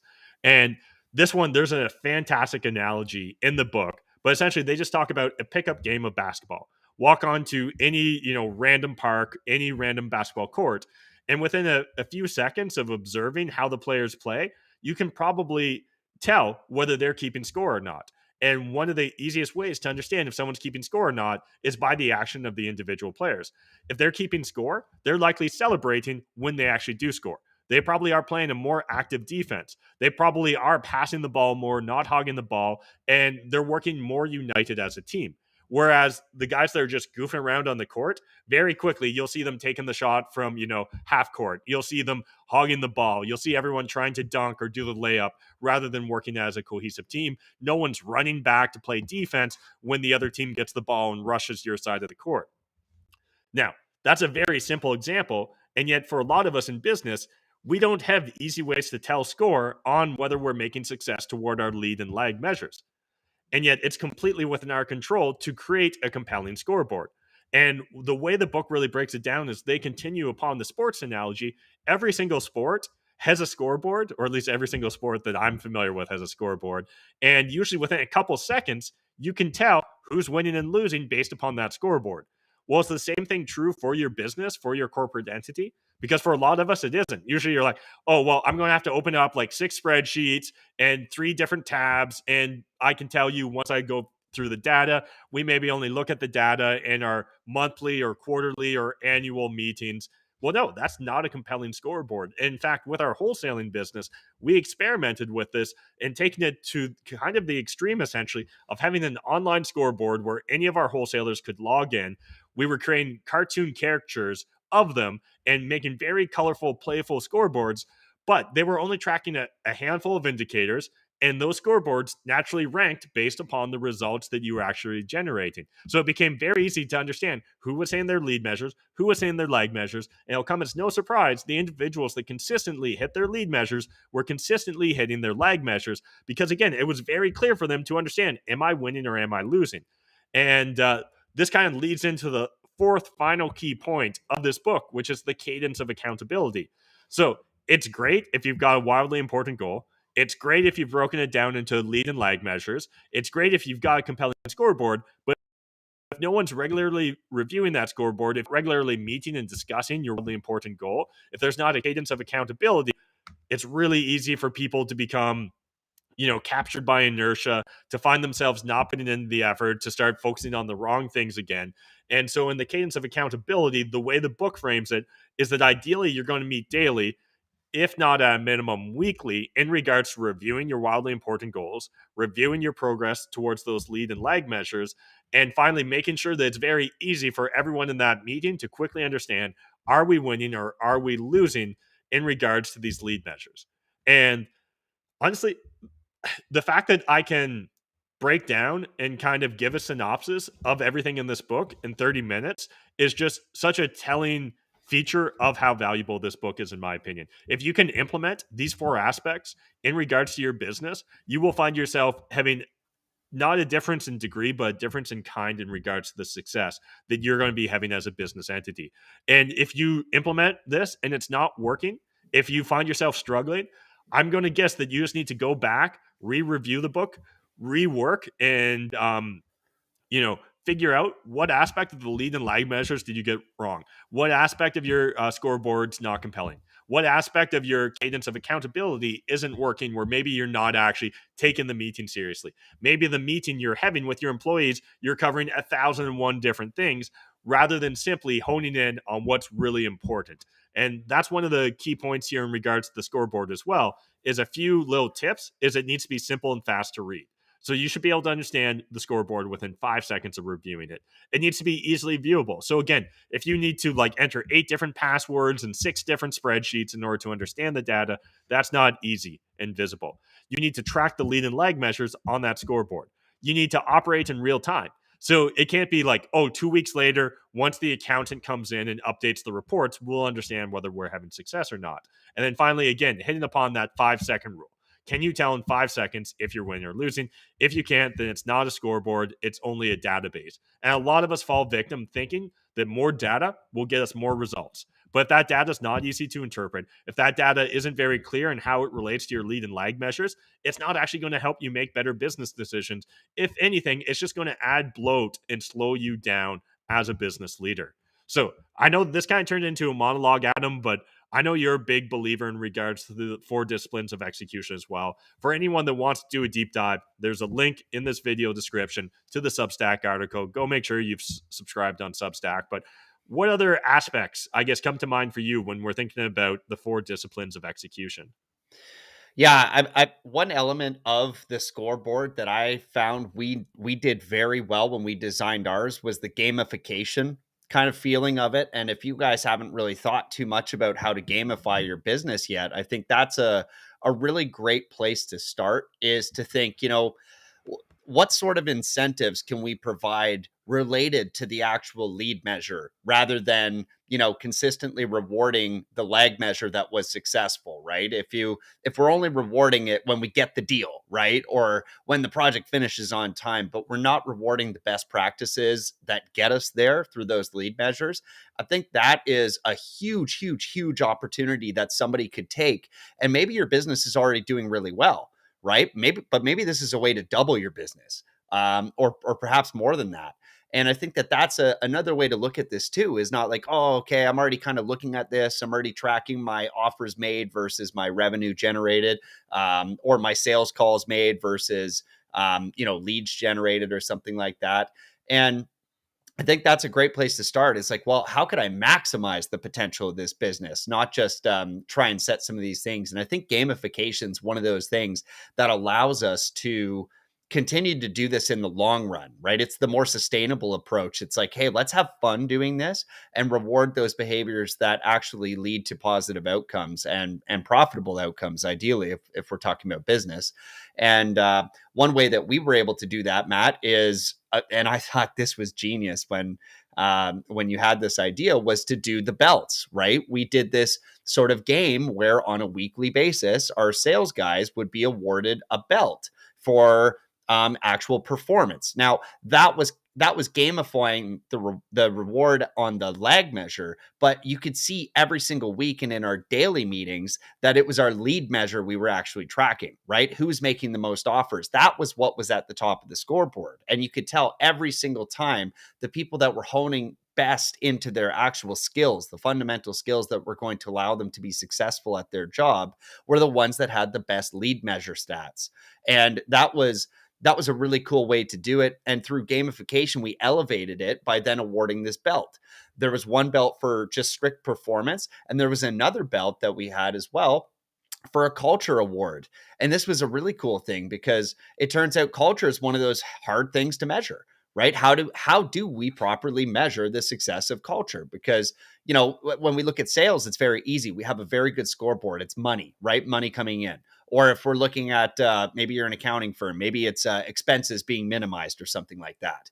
And so culture is hard to measure, but it was easy to reward when we knew that somebody was doing a great job. And so what that might look like was positively contributing to our weekly events that we held where the team got together, right? So maybe you brought some great content for the team to watch. Maybe you brought some lessons or takeaways from something that you'd been consuming in a book or a sales course. It was these little things that we could tell. It's like, oh yeah, that is something that is going to lead to better culture. And so we rewarded that with this belt. And I think that type of gamification, right, is a really fascinating way to get the whole team engaged and then start competing with healthy competition over who can make the culture best, right? And it's really cool. We start rewarding those things that lead to positive outcomes. You start getting competition inside your team in a healthy way to see who can best do it, right? Who can get the most offers instead of, oh, geez, it's pretty hard to make offers, right? Because of the market, because of the product, because of the seasonality, because of the whatever. There's a myriad of excuses you could make. But instead, why don't we just compete on who can do the most, right? And there's some natural pitfalls that I don't think were actually covered in this. So I think that a decent pitfall to mention is like if you were to say set something like sales calls, right? One of the pitfalls is that potentially somebody could game it without actually having any performance associated to it. So they could just start calling numbers, right? They could buy some phone number list off the internet that's not related at all to your product. So I would say when you're making these, the whips or how did they Wigs. shorten Yeah, it? The wildly wigs. important goals. Yeah. When you're making your wigs, your wildly important goals, I think it's very important to provide context to your people as well. Why is this the goal? Right. And this is something that Jocko Willink talks about quite a bit, is that if you have people working for you that understand the mission, they can often make much better decisions through decentralized command out there in the field. Okay. So if they understand why, like, how does this goal relate to the success of the company and what does that mean for them as an individual?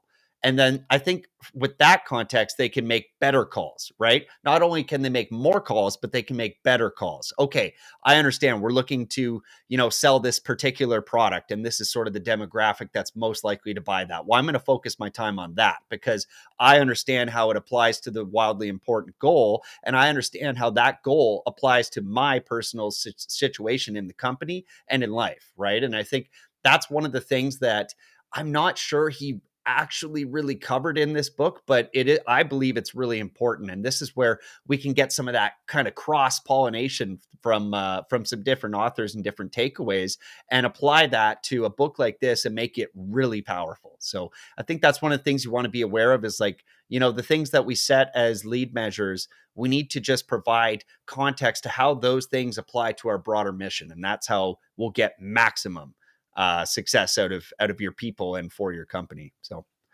Yeah, and I think that's one of the reasons in the book they frame the WIG, the wildly important goal, as it being important that everyone's bought into the process and participates. Because at the end of the day, we're not only looking at lead measures in isolation. We are still tracking those lag measures. And the whole thesis is that the lead measures will lead us to the lag measure, which is the result, the wildly important goal we want. But I 100% agree. The more context you can give to your team, the easier it is for them to buy into the process and believe in it, right? And that's where, like, you as the leader, the business owner, whatever the case may be, it's so important that you spend time on the front end here, going through the 4 disciplines of execution, because you can't expect that your random salesperson or just a random employee is going to necessarily get your entire business process the moment they start, or even if they've been there for a while, right? I think there's a lot of things that oftentimes in businesses aren't documented and aren't necessarily discussed. And because of that, we're less accurate than we could be had we spent the time to really map this stuff out. So last thing I want to lead you guys with is just a quick summary here again of the 4 disciplines of execution. Discipline of focus. Focus on your wildly important goal, the WIG. Number 2, discipline of leverage. So act on lead measures, right? What's the big domino that knocks down subsequently all the other dominoes? Number 3, discipline of engagement. So use a compelling scoreboard, make it easy for people to know, are they winning or losing, and make sure that that scoreboard is tracking those lead measures, right? Because you want to put your people in a position where they can succeed. The best way to put them in a position to succeed is to understand your business processes and make sure that you're focused on the right lead measures that are going to drive towards those lag measures. And then finally, create the discipline of accountability, right? Create a regularly scheduled meeting where it's easy to check in with people to make sure you can troubleshoot on any problems or any pitfalls that they stumble into, and then just keep repeating the process. And I think if someone's really committed to success and you go through this process, it's just a matter of time or repetitions until you're going to achieve the goal you set out.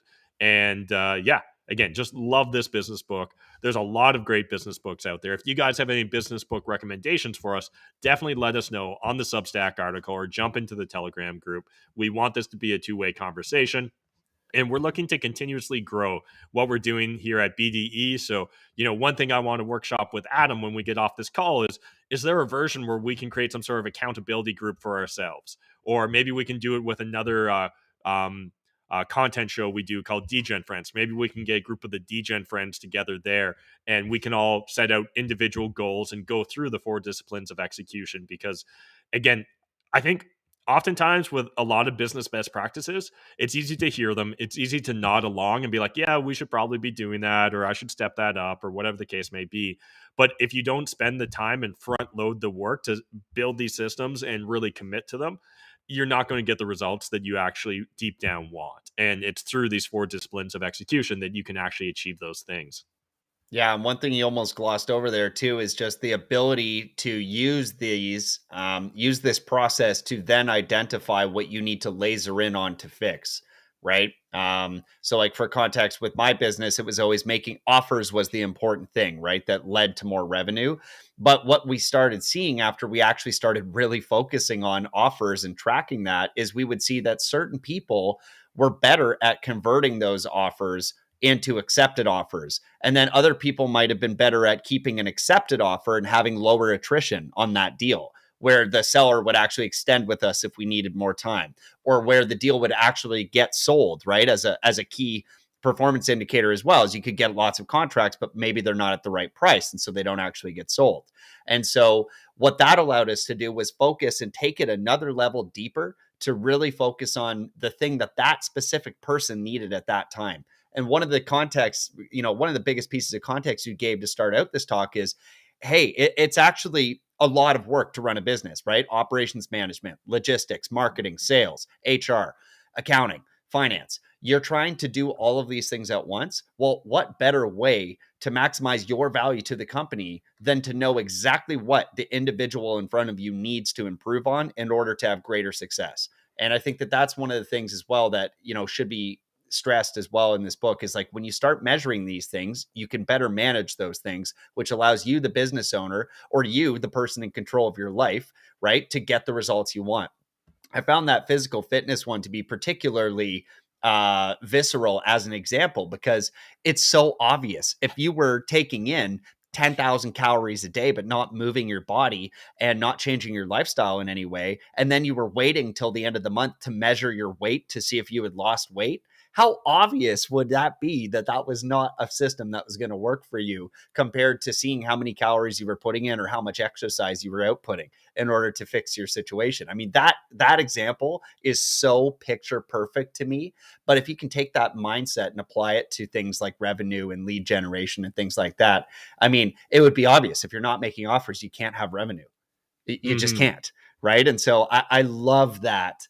I love that analogy, and I'm so glad that was included in your presentation, Matt, because I think that really helps to paint a picture, right? Yeah, business doesn't need to be nearly as complicated as a lot of us make it out to be. The same with health and fitness, right? I think that what's fascinating is oftentimes you'll see, people crushing it in their health and fitness or crushing it in business, but struggling in the other.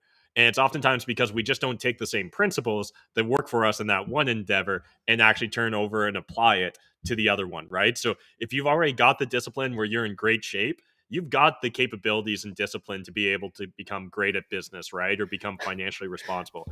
And the same works in the opposite direction. And yet so many of us struggle to accomplish both at the same time. Do you know what my grandma said to me today? I was leaving my house from Thanksgiving, and it was actually a more profound thought than what she was giving it credit for. But she essentially said, and I honestly don't believe I struggle with this, but she said to me as I was leaving, she said, "I hope you take your downtime as seriously as you take your business." And I was like, oh shit. And like thinking about it out loud, like if you had taken any of these other things, like say accomplishment of your personal goals as seriously as you take your business, or if you're on that inverse where maybe you're totally shredded, you're just absolutely jacked and killing it in your personal life, but then struggling to make money or struggling to build a business.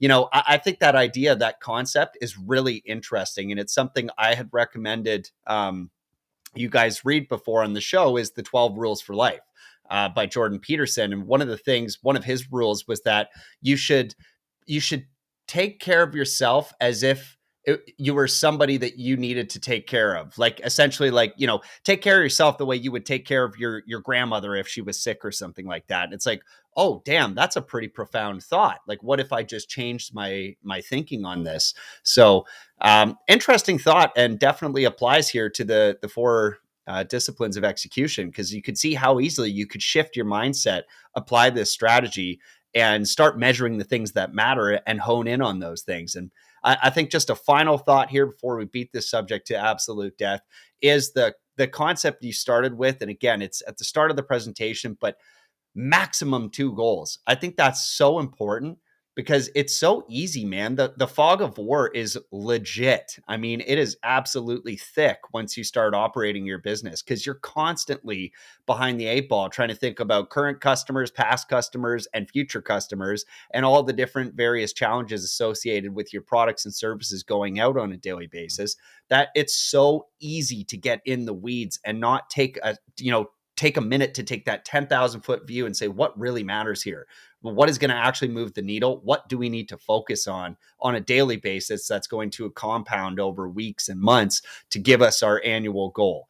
And boy, is that ever a hard lesson to learn as a business owner. I think that's probably got to be one of the most common disasters that small business owners go through, is just not focusing on fewer goals. Fewer big goals is so important, because then you can focus on what actually matters to move the needle there. So, Matt, really appreciate this presentation. Well executed, and an excellent book if anybody hasn't read this. Yeah, absolutely. So again, appreciate you guys hanging out with us on this Monday episode of BDE. If you did enjoy it, smash the like button, hit subscribe on whatever platform you're watching this on. Reminder, I believe we're currently on YouTube, Facebook, Twitter, as well as Rumble. So really encourage you guys, check us out. Please consider sharing. Sharing is caring when it comes to growing any sort of new content business. And join the Substack, join the Telegram chat, and we'll be back tomorrow. Same time, same place, 12 p.m. Eastern Standard Time. We'll begin started. Awesome. Yeah. And let us know if you guys want that accountability group. I'm in. Let's do it. Have an excellent day, guys.